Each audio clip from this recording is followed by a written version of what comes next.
രാത്രിയിൽ അർമാന്റെ മുറിയിൽ അർമാന്റെ നിർദ്ദേശപ്രകാരമാണ് അമാൽ കുഞ്ഞിനെ അവന്റെ മുറിയിൽ തന്നെ ഉറക്കാൻ ചെന്നത്. കുഞ്ഞുറങ്ങി കഴിഞ്ഞതും അവൾ കുഞ്ഞിനെ നേരെ കിടത്തി ബെഡിൽ നിന്നിറങ്ങി. ആ മുറിയിൽ അവൾക്ക് വല്ലാത്തൊരു വീർപ്പുമുട്ടൽ പോലെ തോന്നി. ഇനി മുതൽ ഈ മുറിയിൽ കഴിയണമെന്നാണ് അർമാന്റെ ഓർഡർ. കുറച്ചു മുൻപാണ് ആശു വന്നത്. ആശുയോട് സംസാരിച്ചിട്ട് താൻ ഇപ്പോൾ വരാം, വന്നിട്ട് ബാക്കി കഥ പറയാം എന്ന് പറഞ്ഞിട്ട് അർമാൻ മുറി വിട്ടിറങ്ങിയതേ ഉള്ളൂ. വൈകുന്നേരം തൊട്ട് അവൻ്റെ നോട്ടത്തിലും ഭാവത്തിലും പെരുമാറ്റത്തിലും എന്തൊക്കെയോ വ്യത്യാസം പോലെ അവൾക്ക് തോന്നിയിരുന്നു. ദീർഘമായി ഒന്ന് നിശ്വസിച്ചു കൊണ്ടവൾ മുറി മുഴുവൻ കണ്ണോടിച്ചു. മുറിയിൽ എവിടെയും ഒരു ഫോട്ടോ പോലും ഇല്ല. അല്ലു മരിച്ചു എന്നല്ലേ തന്നോട് ഒരിക്കൽ പറഞ്ഞത്? അത്രമേൽ പ്രണയിച്ചിരുന്ന, ഇപ്പോഴും പ്രണയിക്കുന്ന ഭാര്യയുടെ ഒരു ഫോട്ടോ പോലും മുറിയിലില്ലെന്ന് കണ്ടപ്പോൾ അവൾക്കെന്തോ പന്തികേട് പോലെ തോന്നി. നേരത്തെ തൊട്ട് ആഗ്രഹിക്കുന്നതാണ് അല്ലുവിൻ്റെ ഒരു ഫോട്ടോ കാണണമെന്ന്. അതിനിടയിലാണ് അവൾ മുറിയിലെ വാർഡ്രോബിൽ തൂങ്ങിക്കിടക്കുന്ന കീ കാണുന്നത്. ഒരുപക്ഷെ അതിനകത്ത് അല്ലുവിൻ്റെ ഫോട്ടോ വല്ലതുണ്ടെങ്കിലോ എന്ന തോന്നലിൽ അവൾ വാർഡ്രോബിനരികിലേക്ക് നടന്നു. അർമാൻ വരുന്നില്ലെന്ന് ഉറപ്പുവരുത്തി മുടിയുടെ ഡോർ അടച്ച് ലോക്കിട്ട് വാർഡ്രോബ് പരിശോധിക്കാൻ തുടങ്ങി. അവൾ ഷെൽഫൊക്കെ നോക്കിയെങ്കിലും അതിലെവിടെയും ഫോട്ടോ ഇല്ലായിരുന്നു. നിരാശയോടെ അവൾ വാർഡ്രോബ് അടയ്ക്കാൻ നേരത്താണ് അവളുടെ കൈ തട്ടി ഭംഗിയായി മടക്കി വെച്ചിരുന്ന അവൻ്റെ ഡ്രസ്സിനുള്ളിൽ നിന്നും ഒരു സാരി താഴെ വീഴുന്നത്. സാരി കണ്ടപ്പോഴേ അത് അല്ലുവിൻ്റെ ആയിരിക്കുമെന്ന് അവൾക്ക് മനസ്സിലായി. ഇനിയിപ്പോൾ അർമാൻ എങ്ങാനും ഇത് കണ്ട തന്നെ ബാക്കി വച്ചേക്കില്ല എന്ന തോന്നലിൽ അവൾ ധൃതിയിൽ സാരി എടുത്ത് കയ്യിൽ പിടിച്ചു. അതിനിടയിലാണ് സാരിക്കുള്ളിലായി ഒതുക്കി വെച്ചിരിക്കുന്ന ആൽബം അതിൽ നിന്ന് വീഴുന്നത്. അത് കണ്ടതും ഒരു നിമിഷം അവളൊന്ന് ഭയന്നു. അവൻ വരുന്നില്ലെന്ന് ഉറപ്പുവരുത്തി അവൾ ആൽബം എടുത്ത് കൈ പിടിച്ചു. തിരികെ അത് സാരിക്കുള്ളിൽ വെക്കാനൊരുങ്ങവേ അവളത് തുറന്നു നോക്കി. അർമാൻ്റെ നെഞ്ചോട് ഒട്ടിച്ചേർന്ന് നിൽക്കുന്ന പെണ്ണിലേക്ക് അവളുടെ കണ്ണുകൾ ഉടക്കി. ആദ്യ ഫോട്ടോയിൽ പെൺകുട്ടിയുടെ മുഖം അത്ര വ്യക്തമല്ലായിരുന്നു. യാന്ത്രികമായി അവൾ അടുത്ത പേജ് മറിച്ചിരുന്നു. ഇത്തവണ ഫോട്ടോയിലെ പെണ്ണിൻ്റെ മുഖം അവൾക്ക് വ്യക്തമായി കാണാമായിരുന്നു. ആ നിമിഷം അവളുടെ മുഖത്ത് വിയർപ്പ് കണങ്ങൾ പൊടിഞ്ഞു. പൊടുന്നനെ അവളുടെ കണ്ണുകൾ തൊട്ടരികിലെ മിററിലേക്ക് നീണ്ടു. ഫോട്ടോയിൽ കാണുന്ന പെൺകുട്ടിയുടെ മുഖം തൻ്റെ മുഖമായി നല്ല സാമ്യമുണ്ടെന്ന് അവൾ ചിന്തിച്ചു. അല്ല, അത് താൻ തന്നെയാണെന്ന് അവളുടെ മനസ്സ് മന്ത്രിച്ചു. ആൽബത്തിലെ ഓരോ പേജും അവൾ ധൃതിയിൽ മറിച്ചു നോക്കി. ഒടുവിൽ ഒരു തരം മരവിപ്പോടെ അവൾ ബെഡിൽ തളർന്നിരുന്നു. തനിക്കെന്താ ഒന്നും ഓർമ്മയില്ലാത്തത്? അപ്പോൾ ധൂമോള് തൻ്റെ കുഞ്ഞ് തന്നെയാണോ? താൻ അല്ലു ആണോ? അപ്പോൾ ഈ അമ്മാലാരാ? അവരെന്നോട് പറഞ്ഞത് അങ്ങനെ ആണെന്നാണല്ലോ. അവൾക്ക് തല പെരുകുന്നത് പോലെ തോന്നി. ഇതേ സമയം ഗസ്റ്റ് റൂമിൽ ആശയുമായി സംസാരിക്കുകയാണ് അർമാൻ. എനിക്കറിയാം ആശി, ഒന്നുകിൽ നീ അല്ലെങ്കിൽ ഷെറിൻ, നിങ്ങളിൽ ആരോ ഒരാളാണ് അവളെ വീണ്ടും എൻ്റെ മുന്നിൽ എത്തിച്ചത്. എന്നെയും മോളെയും വേണ്ടെന്ന് വെച്ച് പോയതാണ്. എന്നിട്ടും എനിക്ക് മറക്കാനോ വെറുക്കാനോ പറ്റിയില്ല. പ്രതീക്ഷിക്കാതെയുള്ള അവളുടെ തിരിച്ചുവരവിൽ ഞാൻ ഒരുപാട് സന്തോഷിച്ചിരുന്നു. പക്ഷേ ആ സന്തോഷത്തിന് അധികം ആയുസ്സുണ്ടായിരുന്നില്ല. പിറ്റേന്ന് രാവിലെ അവൾക്ക് ബോധം തെളിഞ്ഞപ്പോൾ ഒരു അപരിചിതയെപ്പോലെ എൻ്റെ മുന്നിൽ വന്നു നിന്ന ആ നിമിഷം ഞാൻ അനുഭവിച്ച വേദന, അത് പറഞ്ഞാൽ ആർക്കും മനസ്സിലാവില്ല ആശി. അവൾക്ക് പഴയതൊന്നും ഓർമ്മയില്ലാത്തതാണോ അതോ എൻ്റെ മുന്നിൽ അഭിനയിക്കുകയാണോ? ഒന്നും എനിക്കറിയില്ലായിരുന്നു. ഇത്രയും നാൾ ഞാൻ കാത്തിരുന്നത് വെറുതെ ആയല്ലോ എന്ന് മനസ്സിലായതും എനിക്കും വാശിയായി. അതുകൊണ്ട് തന്നെയാ ഒരപരിചിതനെ പോലെ ഞാനും അവളോട് പെരുമാറിയതും. അവളെല്ലാം തിരിച്ചറിയുന്ന ഒരു നിമിഷം, ആ നിമിഷത്തിന് വേണ്ടിയാണ് ഞാൻ കാത്തിരുന്നതും. ഞാനറിയാതെ അവൾ മോളെ പാലോട്ടുന്നുണ്ട് എന്ന് തിരിച്ചറിഞ്ഞ നിമിഷം ഉള്ളിൽ ഞാൻ ഒരുപാട് സന്തോഷിച്ചതാ. എന്തിനങ്ങനെ ചെയ്തു എന്ന് തിരക്കിയപ്പോൾ അവൾ പറഞ്ഞ മറുപടി എന്നെ ശരിക്കും ഞെട്ടിച്ചു. പക്ഷേ എനിക്ക് അവളോട് അത്ര പെട്ടെന്ന് ക്ഷമിക്കാൻ പറ്റില്ലായിരുന്നു. ഞാൻ അനുഭവിച്ച വേദന അത് അവളും കൂടി തിരിച്ചറിയണം. വേദനിപ്പിക്കാൻ വേണ്ടി തന്നെയാണ് വിവാഹ ഓഫർ നൽകിയത്. ഇന്ന് ഞാൻ പഴയ കഥകളൊക്കെയും പറഞ്ഞു കൊടുത്തിരുന്നു. ഞാൻ പറഞ്ഞ കഥയിൽ അവൾ ഒരിക്കൽ പോലും അവളെ കാണാൻ ശ്രമിച്ചില്ല. അർമാൻ അത്രയും പറഞ്ഞു നിർത്തി. ഇത്രയും നേരം എല്ലാം കേട്ടുകൊണ്ടിരുന്ന ആഷി ഒന്ന് ദീർഘമായി നിശ്വസിച്ചു. ശരിയാ, ഞാൻ തന്നെയാ അവളെ നിൻ്റെ മുന്നിലേക്ക് എത്തിച്ചത്. നീ ഇവിടെ നിന്ന് തിരിച്ചു പോകുന്ന ആ ദിവസം, അന്ന് രാവിലെയാണ് അവളെ ഞാൻ കാണുന്നത്. ഷെറിനെ ഹോസ്പിറ്റലിൽ ഡ്രോപ്പ് ചെയ്യാൻ വേണ്ടിയാണ് ഞാനന്ന് സിറ്റി ഹോസ്പിറ്റലിൽ ചെന്നത്. ആ സമയത്ത് അവൾ ഒരു ഓട്ടോയിൽ കയറി പോവുകയായിരുന്നു.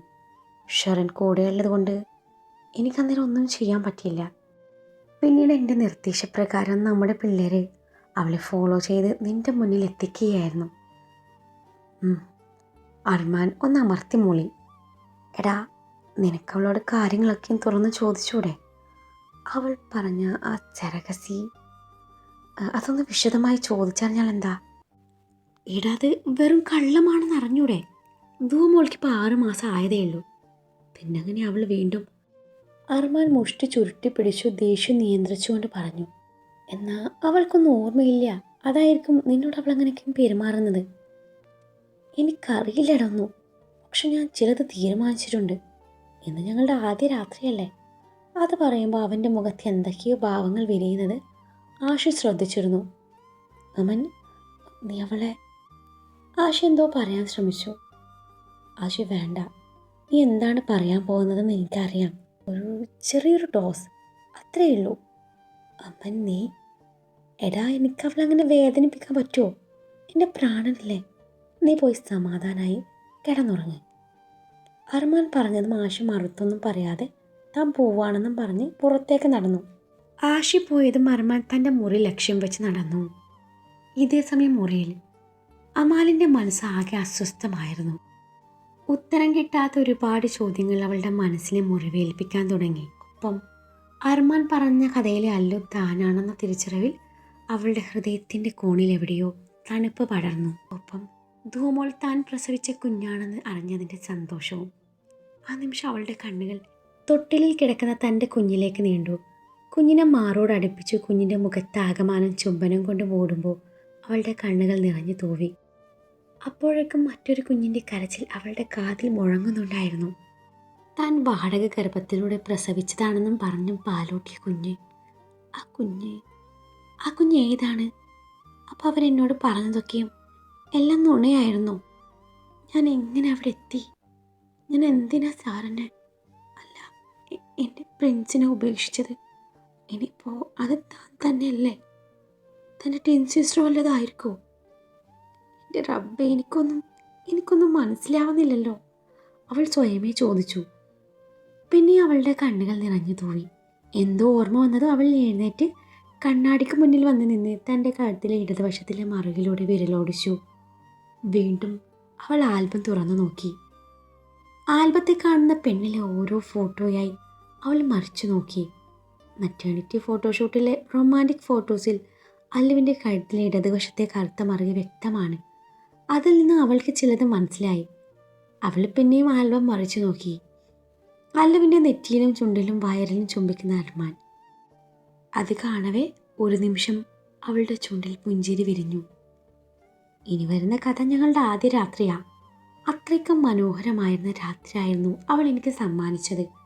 അർമാൻ്റെ വാക്കുകൾ അവളുടെ കാതിൽ മുഴങ്ങിയതും ഒരു നിമിഷം അവളുടെ മുഖത്ത് നാണം വിരിഞ്ഞു. ഡോറിൽ തട്ടുന്ന ശബ്ദം കേട്ടതും അവൾ ചിന്തയിൽ നിന്നുണർന്നു. അർമാൻ ആയിരിക്കും എന്ന തിരിച്ചറിവിൽ അവൾ തൻ്റെ കണ്ണുകൾ അമർത്തി തുടച്ചു. കയ്യിലുണ്ടായിരുന്ന ആൽബം വാർഡ്രോബിൽ തിരികെ വെച്ചു. വാർഡ്രോബ് അടച്ചു. അർമാൻ ഡോറിൽ തട്ടിക്കൊണ്ടിരുന്നതും അവൾ തൻ്റെ മുഖം അമർത്തി തുടച്ചു. ഒന്നും സംഭവിക്കാത്ത മട്ടിൽ ഡോർ തുറന്നു. മുന്നിൽ നിൽക്കുന്ന അർമാനെ കണ്ടതും അവളൊന്ന് പതറിയെങ്കിലും അത് മുഖത്ത് പ്രകടമാക്കിയില്ല. സംശയം തോന്നാതിരിക്കാൻ അവൾ അവനെ നോക്കി ചിരിക്കാൻ ശ്രമിച്ചു. ആ ചിരിയിൽ എന്തോ ഒരു പന്തികേട് തോന്നിയ അർമാൻ അക്കാര്യം ചോദിക്കാതെ തിരികെ അവൾക്കൊരു പുഞ്ചിരി സമ്മാനിച്ചു. മോളുറങ്ങിയോ എന്ന് ചോദിച്ചുകൊണ്ട് അർമാൻ മുറിക്കുള്ളിലേക്ക് നടന്നു. മറുപടിയായി അവളൊന്ന് മൂളി. അവൻ്റെ കണ്ണുകൾ തൊട്ടിലിൽ കിടന്നുറങ്ങുന്ന കുഞ്ഞിലേക്ക് നീണ്ടു. ശേഷം തൻ്റെ പോക്കറ്റിൽ നിന്നും മൊബൈൽ ഫോൺ എടുത്ത് തൊട്ടരികിലെ ഡ്രസ്സിംഗ് ടേബിളിന് മുകളിൽ വെച്ചു. വാച്ച് അഴിക്കുന്നതിനിടയിൽ അവൻ്റെ നോട്ടം ഒരു വേള അവളിലേക്ക് നീണ്ടു. അന്നേരം അവൾ ചിന്തയിലായിരുന്നു. കാത്തിരുന്ന് മുഷിഞ്ഞു എന്നുള്ള അവൻ്റെ ചോദ്യം അവൾ ആദ്യം കേട്ടില്ലായിരുന്നു. അവൻ ചോദ്യം ആവർത്തിച്ചതും ചിന്തയിൽ നിന്നുണർന്നുകൊണ്ട് അവൾ ഇല്ലെന്ന പോലെ തലയനക്കി. വാച്ച് അഴിച്ച ഡ്രസ്സിംഗ് ടേബിളിലെ ഡ്രോയറിൽ വെക്കാൻ നേരത്താണ് വാർഡ്രോബിൻ്റെ ഒരു ഭാഗത്ത് ഒരു തൂവാല വീണ് കിടക്കുന്നത് അവൻ കാണുന്നത്. അത് കണ്ടതും അവൻ്റെ മുഖം ചുളിഞ്ഞു. അവനത് കയ്യിലെടുത്തു. അതിനെ നോക്കി. ഒരു കുഞ്ഞ്. അതിൻ്റെ ഇരുവശത്തും ഒരു സ്ത്രീയും പുരുഷനും നിൽക്കുന്ന രീതിയിൽ തൂവാലയിൽ എംബ്രോയ്ഡറി ഡിസൈൻ ചെയ്തിട്ടുണ്ടായിരുന്നു. ഒരു നിമിഷം അവനതിൽ ചുണ്ട് ചേർത്തു. അർമാൻ്റെ പ്രവൃത്തി അവൾ വീക്ഷിക്കുന്നുണ്ടായിരുന്നെങ്കിലും അതെന്താണെന്ന് അവൾക്ക് മനസ്സിലായില്ല. അതിനിടയിലാണ് വാർഡ്രോബിൽ കീ കിടക്കുന്നത് അവൻ കാണുന്നത്. സംശയം തോന്നി അർമാൻ വാർഡ്രോബ് തുറന്നു. നേരത്തെ താൻ ഒതുക്കി വെച്ചിരുന്ന അല്ലുവിൻ്റെ സാരി സ്ഥാനം തെറ്റി കിടക്കുന്നത് അവൻ്റെ ശ്രദ്ധയിൽപ്പെട്ടു. സംശയം തോന്നി അവൻ അവളെ തിരിഞ്ഞു നോക്കിയതും തൻ്റെ പ്രവൃത്തികൾ വീക്ഷിക്കുന്നവളെയാണ് അവൻ കാണുന്നത്. അവൻ തന്നെ കണ്ടു എന്ന് തിരിച്ചറിഞ്ഞതും അവൾ പെട്ടെന്ന് നോട്ടം മാറ്റിക്കളഞ്ഞു. അവളുടെ പെരുമാറ്റത്തിൽ എന്തൊക്കെയോ പന്തികേട് തോന്നിയതും അവൾ ആൽബം കണ്ടിട്ടുണ്ടെന്ന് അവന് വ്യക്തമായി. അവനൊന്നും അറിയാത്തതുപോലെ വാർഡ്രോബ് അടച്ചുപൂട്ടി അവളുടെ അരികിലേക്ക് നടന്നു. ബേജ് കളറിലുള്ള അർമാനി പാൻറ്റും കോഫി കളറിലുള്ള ഫോമൽ ഷർട്ടുമായിരുന്നു അവൻ ധരിച്ചിരുന്നത്. അപ്പോൾ നമുക്ക് തുടങ്ങിയാലോ? ഷർട്ടിൻ്റെ മുകളിലത്തെ 2 ബട്ടൺസ് അഴിച്ചു അവളുടെ അരികിലേക്ക് നടന്നുകൊണ്ട് അവനത് ചോദിച്ചതും അവളുടെ കണ്ണ് മിഴിഞ്ഞു വന്നു. അല്ല, കഥയുടെ കാര്യമാണ് ഞാൻ പറഞ്ഞത്. അവളുടെ മുഖത്തെ പതർച്ച കണ്ടതും ഉള്ളിലൂറിയ ചിരി മറച്ചു പിടിച്ചുകൊണ്ടവൻ പറഞ്ഞതും അവളിൽ ആശ്വാസം നിറഞ്ഞു. അല്ലെങ്കിൽ വേണ്ട, കഥ നമുക്ക് നാളെ പറയാം. ഇന്ന് നമ്മുടെ ഫസ്റ്റ് നൈറ്റ് അല്ലേ, നമുക്കതങ്ങ് ആഘോഷിച്ചാലോ? ഷർട്ടിൻ്റെ അടുത്ത ബട്ടൺ സഴിച്ചുകൊണ്ട് വല്ലാത്ത ഭാവത്തിൽ അവനത് പറഞ്ഞതും യാന്ത്രികമായി അവൾ പിറകിലോട്ട് ചുവടുകൾ വെച്ചിരുന്നു. ഫസ്റ്റ് നൈറ്റ് അല്ല, തേർഡ് നൈറ്റ്.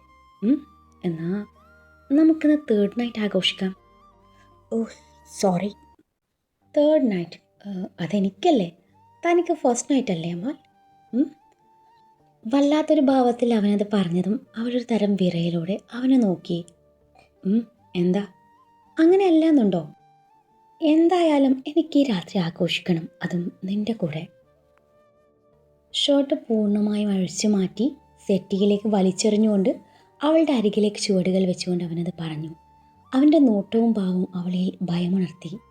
ഒരു തരം പേടിയോടെ പിന്നിലോട്ടവൾ ചുവടുകൾ വെക്കാനൊരുങ്ങിയതും അവൻ അവളുടെ ഇടുപ്പിലൂടെ കൈയിട്ട് അവൾ അവനോട് അടുപ്പിച്ചു. അവൻ്റെ പ്രവൃത്തിയിൽ അവൾ വിറങ്ങലിച്ചു പോയിരുന്നു. അവൾ കുതറി മാറാൻ ശ്രമിച്ചതും അവൻ ഒന്നുകൂടെ അവളിൽ പിടിമുറുക്കി. അവളുടെ മാറിടം അവൻ്റെ നെഞ്ചിൽ അമർന്നിട്ടുണ്ട്. അതിൻ്റെ അസ്വസ്ഥത അവളിൽ പ്രകടമാണ്. സർ വിടു സർ പ്ലീസ്, അവൾ അവൻ്റെ നെഞ്ചിൽ പിടുത്തമിട്ടുകൊണ്ട് പറഞ്ഞു. ഇടത് കൈയാൽ അവളുടെ ഇടുപ്പിൽ കൈയിട്ട് വിരിഞ്ഞു മുറുക്കി വലത് കൈയിലെ ചൂണ്ടുവിരൽ അവളുടെ ചുണ്ടിന് കുറുകെ വെച്ചുകൊണ്ടവൻ പറഞ്ഞു. ആ നിമിഷം അവൻ്റെ കണ്ണുകൾ അവളുടെ മുഖത്ത് ആകമാനം ഒഴുകി നടക്കുന്നുണ്ട്. നെഞ്ചിലേക്ക് തുളച്ച് കയറുന്ന അവൻ്റെ ആ നോട്ടം താങ്ങാനാവാതെ അവൾ അവന് മുന്നിൽ നിന്ന് വിയർത്തു. പരൽ മീനിനെ പോലെ പിടയ്ക്കുന്ന മിഴികളിലേക്ക് അവൻ നോട്ടമിട്ടു. അന്നേരത്ത് അവളുടെ കണ്ണിലെ പിഴച്ചിൽ കാണവേ അന്നത്തെ ആ രാത്രിയിലേക്ക് അവൻ്റെ ഓർമ്മകൾ സഞ്ചരിച്ചു. അവൻ അവളുടെ അതരം ലക്ഷ്യം വെച്ച് നീങ്ങി. സർ പ്ലീസ് പ്ലീസ് വേണ്ട, തൻ്റെ ചുണ്ടിലേക്ക് ചുംബിക്കാനൊരുങ്ങുന്ന അർമാനെ തടഞ്ഞുകൊണ്ട് അവൾ പറഞ്ഞതും അവൻ ചിന്തയിൽ നിന്നുണർന്നുകൊണ്ട് വേദനയോടെ അവളെ നോക്കി. എനിക്കും അറിയാം, ഇപ്പോൾ നിനക്കും അറിയാം ഞാൻ നിൻ്റെ ആരാണെന്ന്. പിന്നെ എന്തിനായി അകൽച്ച? അവളുടെ മുഖത്തേക്ക് വീണ് കിടക്കുന്ന മുടിയിഴകൾ മാടിയൊതുക്കിക്കൊണ്ടവൻ പറഞ്ഞു. എനിക്കൊന്നും. അവൾ എന്തോ പറയാൻ വന്നതും അവൻ അവളെ തിരിച്ചു നിർത്തി കൈ രണ്ടും കൂട്ടിപ്പിടിച്ചു. അവൾ അനങ്ങാൻ പറ്റാത്ത വിധത്തിൽ തൻ്റെ നെഞ്ചിലേക്ക് അടുപ്പിച്ചു നിർത്തി. തുമ്പിപ്പെണ്ണെ, അവളുടെ കാതിൻ തുമ്പി ചെറുതായി കടിച്ചുകൊണ്ട് അവൻ വിളിച്ചു. അത്രമേൽ ആത്രമായിരുന്നു അവൻ്റെ ആ സ്വരം. അവളുടെ തോളിൽ മുഖമിട്ടുരസിയതും അവൾ തൻ്റെ കണ്ണുകൾ ഇറുകെ അടച്ചു. ആ നിമിഷം അവൻ്റെ അതിരങ്ങൾ ഏറെ പ്രണയത്തോടെ അവളുടെ കാതിലും പുറം കഴുത്തിലും തോളിലും അമർന്നു. സർ ഞാൻ എങ്ങോട്ടെങ്കിലും പൊയ്ക്കോളാം, അവൾ വിറയാർന്ന സ്വരത്തിൽ പറഞ്ഞു. പോവാനോ? എങ്ങോട്ട്? ഒരിക്കൽ നീ എന്നെ വല്ലാതെ വേദനിപ്പിച്ചിട്ടാ പോയത്. എല്ലാം ഒന്നും മറക്കാൻ ശ്രമിക്കുകയായിരുന്നു. ഓരോന്നും ഓർമ്മിപ്പിച്ചുകൊണ്ട് വീണ്ടും നീ എൻ്റെ മുന്നിലേക്ക് വന്നു. മനസ്സ് വീണ്ടും ആഗ്രഹിച്ചു തുടങ്ങിയത് കൊണ്ടാണ് സ്വീകരിക്കാമെന്ന് തീരുമാനിച്ചത്. അപ്പോൾ വീണ്ടും പോവാണെന്ന് പറയുന്നു. പോവാനായിരുന്നിൽ വരേണ്ടിയിരുന്നില്ലല്ലോ. എനിക്കൊന്നും ഓർമ്മയില്ല, സത്യമായിട്ട് ഓർമ്മയില്ല. അവൾക്ക് വാക്കുകൾ കിട്ടാതെയായി. എന്ത് ഓർമ്മയില്ലെന്ന്? ഒരു ഒഫീഷ്യൽ ട്രിപ്പിലായെന്ന് ഞാൻ നിനക്ക് പെയിൻ തുടങ്ങി എന്ന ആശയുടെ കോൾ വന്നത് പ്രകാരമാണ് നാട്ടിലേക്ക് വരുന്നത്. ഞാൻ നാട്ടിലെത്തും മുൻപേ നീ ഒരു പെൺകുഞ്ഞിന് ജന്മം നൽകിയിരുന്നു. നീ ആഗ്രഹിച്ചതുപോലെ ഒരു സുന്ദരി വാവ. ഒരുപാട് സന്തോഷത്തോടെയും പ്രതീക്ഷയോടെയാണ് അന്ന് ഞാൻ നിന്നെയും കുഞ്ഞിനെയും കാണാൻ വന്നത്. അന്ന് ഡോക്ടറിൽ നിന്നറിഞ്ഞ കാര്യങ്ങൾ കേട്ട് ഞാൻ ആകെ തകർന്നു പോയിരുന്നു. ഡെലിവറി കഴിഞ്ഞതും നിൻ്റെ പഴയ ഓർമ്മകൾ തിരിച്ചു കിട്ടിയെന്നും ഈ കുഞ്ഞിനെ ആക്സെപ്റ്റ് ചെയ്യാൻ നീ ഒരുക്കല്ലെന്നും എൻ്റെ മുഖം കാണാൻ പോലും നീ ആഗ്രഹിക്കുന്നില്ലെന്നും ആ നിമിഷം ഞാൻ അനുഭവിച്ച വേദന അത് പറഞ്ഞാൽ ആർക്കും മനസ്സിലാവില്ല. കുഞ്ഞിനെ കാണണ്ടേ എന്ന് എന്നോട് ഡോക്ടർ ചോദിച്ചു. ഒരുപാട് ആഗ്രഹം ഉണ്ടായിരുന്നെങ്കിലും വേണ്ട എന്ന് ഞാൻ മറുപടി പറഞ്ഞു. കാത്തിരുന്നു ഞാൻ നിന്നെയും കുഞ്ഞിനെയും ഒരുമിച്ച് കാണാൻ വേണ്ടി. ഒരു ദിവസം മുഴുവനും കാത്തിരുന്നു. നിന്റെ മനസ്സ് മാറുമെന്ന് കരുതി. കാത്തിരിപ്പിനൊടുവിൽ ഞാൻ അറിയുന്നത് നിന്നെ കാണാനില്ല എന്ന വാർത്തയാണ്. പോകുന്നതിന് മുൻപ് നീ നഴ്സിനോട് പറഞ്ഞിരുന്നെന്ന്. എവിടെ നിന്നാണ് വന്നത് അവിടേക്ക് തിരിച്ചു പോവുകയാണെന്ന്. എന്നെയും മോളെയും തനിച്ചാക്കി നീ പോയി. അത്രയും പറഞ്ഞ് അവൻ അവളെ തനിക്ക് അഭിമുഖമായി നിർത്തി. അതിനു വേണ്ടിയായിരുന്നു നീ എന്നെ മോഹിപ്പിച്ചത്? പറ. അവളുടെ ഇരു കവിളിലും കൈ ചേർത്ത് വെച്ചുകൊണ്ട് അവൻ ചോദിച്ചതും അവൻ പറഞ്ഞ കാര്യങ്ങളൊക്കെയും കേട്ട് അവൾ ആകെ തറഞ്ഞു പോയിരുന്നു. അതൊക്കെയും പോട്ടെ, നീ നൊന്ത് പെറ്റ കുഞ്ഞിനെ ഉപേക്ഷിച്ചു പോവാൻ നിനക്ക് എങ്ങനെ മനസ്സ് വന്നിട്ട് പുല്ലേ? അതും പറഞ്ഞ് അവൻ അവളെ ബെഡിലേക്ക് പിടിച്ചു തള്ളി. പെട്ടെന്നുള്ള അവൻ്റെ പ്രവൃത്തിയിൽ അവൾ ബെഡിലേക്ക് മലർന്നടിച്ചു വീണു. ആ ദേഷ്യമൊക്കെ ഉള്ളിൽ വെച്ചുകൊണ്ട് തന്നെയാണ് നിന്നെ ഞാൻ വീണ്ടും സ്വന്തമാക്കിയത്. പക്ഷേ നിന്നെ എനിക്ക് വേദനിപ്പിക്കാൻ പറ്റുന്നില്ലല്ലോ. നിൻ്റെ ഈ നിറഞ്ഞ കണ്ണുകൾ അതെന്നെ വല്ലാതെ തളർത്തുന്നുണ്ട്. അന്നും ഈ കണ്ണുനീരിലാണല്ലോ ഞാൻ വീണത്. അത്രയും പറഞ്ഞ് അവളെ ഒന്ന് നോക്കി ഡോറും തുറന്ന് മുറിവിട്ടിറങ്ങുമ്പോൾ അവൻ്റെ കണ്ണ് നിറഞ്ഞു തുടങ്ങുന്നുണ്ടായിരുന്നു. അർമാൻ പോയതും അവളാകെ മരവിച്ച അവസ്ഥയിലായിരുന്നു. കണ്ണുകൾ നിർത്താതെ പെയ്യുന്നുണ്ട്. എന്തൊക്കെയാ തനിക്ക് ചുറ്റും നടക്കുന്നതെന്നറിയാതെ ഒരു തരം ഭ്രാന്തമായ അവസ്ഥയിലായിരുന്നു അവൾ. എനിക്കെന്താ ഒന്നും ഓർക്കാൻ പറ്റാത്തത് അവൾ ചിന്തിച്ചു. ഞാനല്ലോ എങ്കിൽ എന്തിനായിരിക്കും താൻ ആ ഫിലിം ഡയറക്ടറെ കാണാൻ ചെന്നിട്ടുണ്ടാവുക? ഈ കഥയിൽ ഇതുവരെ താൻ ആ സത്യം സാറിനോട് പറഞ്ഞിട്ടില്ലല്ലോ. ഇനിയിപ്പോൾ ബാക്കി കഥയിൽ താനത് സാറിനോട് പറഞ്ഞു കാണുമോ? അല്ലുവിൻ്റെ ചിന്തകൾ പല വഴിക്ക് സഞ്ചരിച്ചു തുടങ്ങി. അതിനിടയിൽ കുഞ്ഞുണർന്ന് കരഞ്ഞതും അവൾ കുഞ്ഞിനെ പാലൂട്ടി ഉറക്കി. കുഞ്ഞിൻ്റെ മുഖത്തേക്ക് നോക്കവേ സന്തോഷവും സങ്കടവും ഒരുമിച്ച് വരുന്നുണ്ട്. ഇത്രയും നാളും സ്വന്തം കുഞ്ഞിന് മാതൃസ്നേഹവും മുലപ്പാലും നിഷേധിച്ച ഒരമ്മയാണല്ലോ താൻ എന്നോർക്കവേ അവളുടെ ഉള്ളമൊന്ന് പിടഞ്ഞു. കുഞ്ഞിൻ്റെ നെറുകയിൽ സ്നേഹചുംബനം ചാർത്തുമ്പോൾ നീർത്തുള്ളികൾ കുഞ്ഞിക്കവളിലേക്ക് ഒഴുകിയിറങ്ങി. കുഞ്ഞിനെ തൊട്ടിലേക്ക് കിടത്തി തൻ്റെ നിറഞ്ഞ കണ്ണുകൾ അമർത്തി തുടച്ചു. അർമാനെ അന്വേഷിച്ചു അവൾ മുറിവിട്ടിറങ്ങി. ലിവിംഗ് റൂമിലെ സെറ്റിയിൽ കണ്ണിന് മീതെ കൈവച്ച് കിടക്കുകയായിരുന്നു അർമാൻ. നേരിയ ഭയത്തോടെ അവൾ അവൻ്റെ അരികിലേക്ക് നടന്നു. മയക്കത്തിലായതുകൊണ്ട് അവൾ വന്നത് അവൻ അറിഞ്ഞതേയില്ല. അവൾ അവൻ്റെ അരികിലായി വന്നിരുന്നു. അവൻ്റെ കിടപ്പ് കണ്ടത് അവളുടെ കണ്ണ് നിറഞ്ഞു. അത്രമാത്രം ഈ മനുഷ്യൻ തന്നെ സ്നേഹിച്ചിരുന്നു എന്നോർക്കവേ അവളുടെ കണ്ണ് നിറഞ്ഞു. തൻ്റെ കയ്യിൽ നനവ് പടർന്നതും അർമാൻ കണ്ണു തുറന്നു. മുന്നിൽ നിൽക്കുന്ന അമാലിനെ കണ്ടതും അവനൊരു നിമിഷം നോക്കി നിന്നു. എന്തോ ഓർമ്മ വന്നതും അവൻ അവളെ ശ്രദ്ധിക്കാതെ കിടന്നിടത്ത് നിന്നും എഴുന്നേറ്റ് മുന്നോട്ട് നടന്നു. അടുത്ത നിമിഷം അവൻ്റെ കയ്യിൽ അവളുടെ പിടുത്തം വീഴുന്നു. അവൻ തിരിഞ്ഞു നോക്കിയപ്പോൾ നിറകണ്ണുകളോടെ നിൽക്കുന്ന അമാലിനെയാണ് കാണുന്നത്. എനിക്ക് സംസാരിക്കണം, അവൾ പതിഞ്ഞ സ്വരത്തിൽ പറഞ്ഞു. സംസാരിച്ചോ? അതിന് ഞാനെന്ത് വേണം? എനിക്ക് സംസാരിക്കേണ്ടത് സാറിനോടാ. സാറോ? അത് ഞാൻ നിന്നെ ഏത് ക്ലാസ്സിലാണ് പഠിപ്പിച്ചത്? എനിക്കറിയില്ല എന്താ വിളിക്കേണ്ടെന്ന്. പക്ഷേ എനിക്ക് സംസാരിക്കണം. നിങ്ങൾ പറഞ്ഞ കഥയിൽ അല്ലുവാണ് ഞാനെന്നോ, ഞാൻ എന്തിന് നിങ്ങളെയും കുഞ്ഞിനെ ഉപേക്ഷിച്ചു പോയെന്നോ ഒന്നും എനിക്കറിയില്ല. ഞാൻ ആരാണെന്ന് എനിക്ക് പോലും അറിയാത്ത നാളുകളിൽ അവരെന്നോട് പറഞ്ഞു എൻ്റെ പേര് അമാലാണെന്ന്. അങ്ങനെ ഞാൻ അമാലായി. അവരുടെ കുഞ്ഞിനെ വാടക ഗർഭധാരണത്തിലൂടെ ഞാൻ പ്രസവിച്ചതാണെന്ന്. ഞാൻ ഒപ്പിട്ട കരാറ് പ്രകാരം ഞാൻ അവരുടെ കുഞ്ഞിനെ പാലൂട്ടണമെന്ന്. വീട്ടുകാർക്ക് വേണ്ടി ഞാൻ അവരുമായി കരാറിൽ ഒപ്പുവെച്ച് 25 ലക്ഷം രൂപ വാങ്ങിച്ചെന്ന്. അതിനുള്ള തെളിവ് അവരുടെ കയ്യിലുണ്ടെന്ന്. പ്രസവത്തോടെ എൻ്റെ ഓർമ്മ പോയതാണെന്നും അവരെന്നോട് പറഞ്ഞു. അവർ പറഞ്ഞതൊക്കെ വിശ്വസിച്ചു. അവരനുസരിക്കുക മാത്രമേ എനിക്ക് നിവൃത്തിയുണ്ടായിരുന്നുള്ളൂ. അല്ലെങ്കിൽ എന്നെ പോലീസിനെ കൊണ്ട് പിടിപ്പിക്കുമെന്നും പറഞ്ഞ് അവർ ഭീഷണിപ്പെടുത്തി. അവരുടെ കൂടെ ഒരു പോലീസുകാരൻ കൂടി ഉണ്ടായിരുന്നു. ഒരു കുഞ്ഞിന് ജന്മം നൽകിയതിൻ്റെ ലക്ഷണങ്ങൾ എൻ്റെ ശരീരത്തിൽ പ്രകടമായിരുന്നു. അതിനാൽ അവർ ചൂണ്ടിക്കാട്ടിയ കുഞ്ഞിനെ ഞാൻ പ്രസവിച്ച കുഞ്ഞെന്ന് കരുതി സ്നേഹത്തോടെ പാലൂട്ടി. ആ കുഞ്ഞായിരുന്നു എന്നെ ജീവിക്കാൻ പ്രേരിപ്പിച്ചത്. ഇല്ലെങ്കിൽ ഞാൻ എന്നേ നെഞ്ചു പൊട്ടി മരിച്ചേനെ. 6 മാസം ഞാൻ അവരുടെ വീട്ടിലായിരുന്നു. അവർ പറയുന്നതൊക്കെ ഞാൻ അനുസരിച്ചു. എല്ലാ സുഖ സൗകര്യങ്ങളും ഉണ്ടായിരുന്നെങ്കിലും ജയിലിന് സമാനമായ ജീവിതമായിരുന്നു എൻ്റേത്. ഏത് നേരവും കുഞ്ഞുമായി ഒരു അടച്ചിട്ട മുറിയിൽ ഞാൻ കഴിഞ്ഞുകൂട്ടി. ഇത്ര മാത്രമേ എനിക്ക് ഓർമ്മയുള്ളൂ. അല്ലാതെ ഞാൻ അറിഞ്ഞുകൊണ്ട് ഒരു തെറ്റും ചെയ്തിട്ടില്ല. അത്രയും പറഞ്ഞു കഴിഞ്ഞപ്പോഴേക്കും അവൾ കരഞ്ഞു പോയിരുന്നു. അവൾ സെറ്റിയിൽ തളർന്നിരുന്നു, മുഖം പൊത്തി കരഞ്ഞു. അവൾ പറഞ്ഞതൊക്കെയും കേട്ട് ആകെ തറഞ്ഞിരിക്കുകയാണ് അർമാൻ. അവളുടെ കണ്ണുനീർ അവൻ്റെ നെഞ്ചിനെ മുറിവേൽപ്പിച്ചു. അവൻ അവളുടെ അരികിൽ വന്നിരുന്നു. അവളുടെ തൂളിൽ കൈവച്ചത് അവൾ മുഖമുയർത്തി നിറകണ്ണുകളോടെ അവനെ നോക്കി. അവൻ അവളുടെ നിറഞ്ഞ കണ്ണുകൾ തൻ്റെ വിരലുകളാൽ ഒപ്പിയെടുത്തു. അവളെ ചേർത്ത് പിടിച്ചതും അവൾ തൻ്റെ സങ്കടങ്ങളൊക്കെയും അവൻ്റെ നെഞ്ചിൽ ഒഴുക്കി കളഞ്ഞു. ആരായിരുന്നു അവർ? നീ എങ്ങനെ അവരുടെ പിടിയിൽ നിന്നും രക്ഷപ്പെട്ടത്? അവളുടെ മുടിയിലൂടെ വിരലോടിച്ചുകൊണ്ട് അവൻ ചോദിച്ചു. അവരാരാണെന്ന് എനിക്കറിയില്ല. കൂടെ ഒരു ലേഡി ഡോക്ടർ ഉണ്ടായിരുന്നു. അവരെന്നോട് സ്നേഹത്തോടെ പെരുമാറുമായിരുന്നു. ഈ ഡോക്ടറുടെ ബന്ധുക്കളാണ് ഞാൻ പറഞ്ഞ ആ കുഞ്ഞിൻ്റെ യഥാർത്ഥ അച്ഛനും അമ്മയും. അങ്ങനെ ഒരു ദിവസം അവർ 3 പേരും സംസാരിക്കുന്നത് ഞാൻ കേൾക്കാനിടയാവുന്നത്. അവർ പറഞ്ഞതുപോലെ ഞാൻ ആ കുഞ്ഞിൻ്റെ ആരുമല്ലെന്നും അതവരുടെ സംസാരത്തിൽ നിന്നും എനിക്ക് ബോധ്യമായി. അവരൊക്കെ ചേർന്ന് എന്നെ പറ്റിക്കുകയായിരുന്നു. ആ ഡോക്ടർ എനിക്ക് വൈറ്റമിൻ ടാബ്ലറ്റ് ആണെന്നും പറഞ്ഞു തന്നിരുന്നത് എന്നിൽ നിന്നും ഓർമ്മകൾ എന്നേക്കുമായി മാഞ്ഞു പോകുന്ന ഒരു ടാബ്ലറ്റ് ആയിരുന്നു. അവരെനിക്ക് 6 മാസക്കാലം ഈ ടാബ്ലറ്റ്സ് എന്നും തരുമായിരുന്നു. ഇതൊക്കെയും കേട്ടതും ഞാൻ അവിടെ നിന്ന് ആരും അറിയാതെ രക്ഷപ്പെടുകയായിരുന്നു. ബാംഗ്ലൂരിൽ തന്നെ എവിടെയോ ഒരു സ്ഥലത്തായിരുന്നു അവരെന്നെ പാർപ്പിച്ചിരുന്നത്.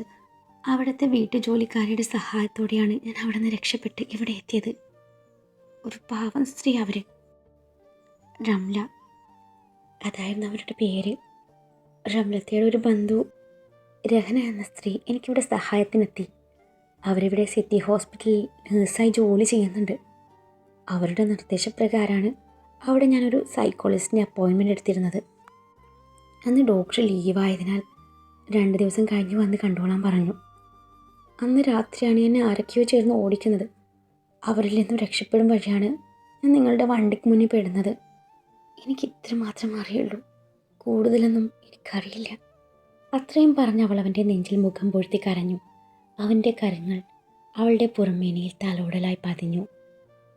എനിക്കെന്താ ഒന്നും ഓർക്കാൻ പറ്റാതെ?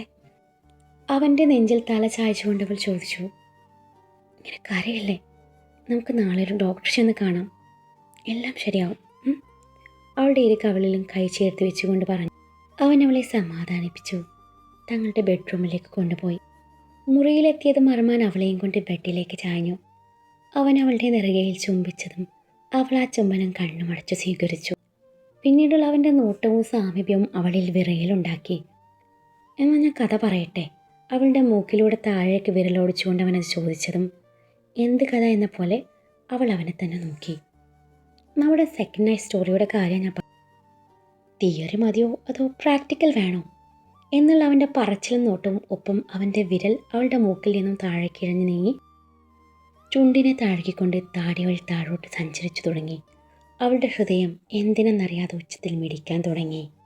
അവൻ്റെ വിരൽ തൊണ്ടക്കുഴിയിലൂടെ താഴെ കരിച്ചിറങ്ങി. അവൻ്റെ വിരൽ തുമ്പിൽ നിന്നും വിരിയുന്ന മാന്ത്രികത അവളെ പുളകിതയാക്കി. ഒടുവിൽ അവൾ ധരിച്ചിരിക്കുന്ന ടോപ്പിൻ്റെ മുകളിലത്തെ ബട്ടൺസ് അവൻ്റെ കൈകളാൽ അടർന്നു പോകുന്നത് തിരിച്ചറിഞ്ഞതും അവളിൽ വെപ്രാളം നിറഞ്ഞു. വേണ്ട, അവൻ്റെ കയ്യിൽ പിടുത്തമിട്ടുകൊണ്ട് അവൾ പറഞ്ഞതും അവൻ്റെ ചുണ്ടിലൊരു പുഞ്ചിരി വിരിഞ്ഞു. അപ്പോൾ കഥ വേണ്ടല്ലേ? അത് പിന്നെ അവൾക്ക് എന്ത് പറയണം എന്നറിയാതെയായി. അല്ല, നേരത്തെ ബാക്കി കഥ അറിയാൻ വലിയ താല്പര്യമായിരുന്നല്ലോ. ഇപ്പം എന്താ പറ്റിയേ? കിളിപോയ പെണ്ണിനെ പോലുള്ള റൊമാൻറ്റിക് നൈറ്റ്, പിന്നെ അവളുടെ പ്രഗ്നൻസി. പഠിച്ചോനെ, അതൊരു ടാസ്ക് തന്നെയായിരുന്നു. അവൻ്റെ പറച്ചിൽ കേട്ട് അവൾ അവൻ്റെ നെഞ്ചിൽ മുഖമൊളിപ്പിച്ചു. അതെ, ആ ഹൗസ് റൈഡിനിടയിൽ എന്താ നടന്നെന്നറിയോ? അവൻ്റെ ചോദ്യം കേട്ട് അവൾ ഇല്ലെന്ന പോലെ തലയനക്കി. എന്നാ വാ പറയാം. അതും പറഞ്ഞ് അവൻ അവളെ കൈകളിൽ കോരിയെടുത്ത് ബാൽക്കണിയിലേക്ക് നടക്കുമ്പോൾ പ്രണയം തുളുമ്പുന്ന അവൻ്റെ നോട്ടം അവളെ വിവശയാക്കിയിരുന്നു. കഥ ഇനിയിരിക്കാൻ പറഞ്ഞാൽ മതി, നമുക്ക് ഉറങ്ങാം. അവൾ എങ്ങനെയൊക്കെയോ പറഞ്ഞൊപ്പിച്ചു. അത് പറ്റില്ല, ഇന്ന് തന്നെ കഥ പറഞ്ഞു തീർക്കണം. നാളെ തൊട്ട് എനിക്ക് കുറച്ച് കണക്കുകൾ തീർക്കാനുണ്ട്. അന്ന് രാത്രിയിൽ എന്താണ് സംഭവിച്ചതെന്ന് കണ്ടുപിടിക്കണം. അതിനു മുൻപേ നിന്റെ ഓർമ്മകൾ വീണ്ടെടുക്കണം. പിന്നെ എന്നെ തള്ളിപ്പറഞ്ഞ ജനങ്ങളുടെ മുന്നിൽ ഒരു സിനിമ കൂടി ചെയ്യണം. അതിന് നിന്റെ സഹായം എനിക്ക് വേണം. അതും പറഞ്ഞ് അവളുമായി മുന്നോട്ട് നടന്നു. അവളുമായി ബാൽക്കണിയിലെ ബീൻ ബാഗിലിരുന്നു കൊണ്ട് അവൻ വീണ്ടും പഴയ ഓർമ്മകളിലേക്ക് ചേക്കേറി.